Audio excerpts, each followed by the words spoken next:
পরীক্ষার মধ্যে বন্ধ দেওয়া থাকলে সেই বন্ধগুলোতে ভালো মতো পড়ালেখা না করে পরীক্ষার আগের দিন বা পরীক্ষা দিতে যাওয়ার কিছু ঘন্টা আগেই আমার মাথায় বিরাট প্রেশার পড়ে যে আমি যে পড়ি না এই পড়াগুলো আমাকে শেষ করতে হবে তাড়াতাড়ি তাড়াতাড়ি করে। সো তেমনই একটা দিন, সেটা হচ্ছে কোচিংয়ে আমার বায়োলজি এক্সাম ছিল। আর আমি নিজে বুঝতেছিলাম না যে এত অল্প সময়ের মধ্যে আমি এতগুলো পড়া কীভাবে রিভিশন দেবো। যা পারছি তা পড়ছি, এমসিকিউ মানে তারপরে সিকিউ সব কিছু নিয়ে পুরো আমি ঘেঁটে হয়ে গেছিলাম।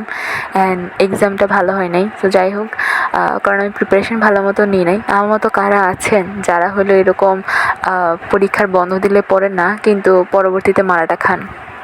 পড়তে পড়তে মাথা ব্যথা করতেছিল, দেন রিয়েলাইজ করলাম আমাকে দিয়ে আর পড়া হবে না, তাই টুক করে গিয়ে সাবান নিয়ে আসলাম। আর অনেকে আমাকে জিজ্ঞেস করেন হিয়ারে আমি কোন সিরামটা অ্যাপ্লাই করি। আমি আসলে লিভনের এই সিরামটা অ্যাপ্লাই করি। আজকে আপনাদেরকে ভালো মতো দেখিয়ে দিলাম ভিডিওতে।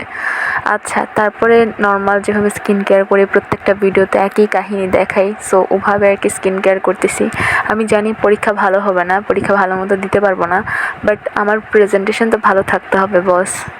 এই স্কিন কেয়ার করতে করতে মামি হঠাৎ করে এনে দিল তরমুজ। গরমকালে তরমুজ খেতে কিন্তু ভালোই লাগে।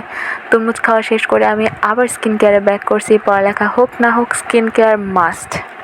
এখন একটু মাস্কারা অ্যাপ্লাই করতেছি। এটা আসলে অপশনাল, মাঝে মাঝে যখন খুব বেশি ইচ্ছা করে তখন ইউজ করি, আর না হলে এমনিতে আমার ইউজ করা হয় না। টুক করে রেডি হয়ে গেলাম। আজকের আউটফিটটা আমার অনেক বেশি পছন্দ হয়েছিল, আমার অনেক বেশি ভালো লাগতেছিল আউটফিটটা। যাই হোক, তারপরে ওই মাস্ট হ্যাভ ঘড়ি ওটা পরে নিলাম, এটা ছাড়া অচল আমি।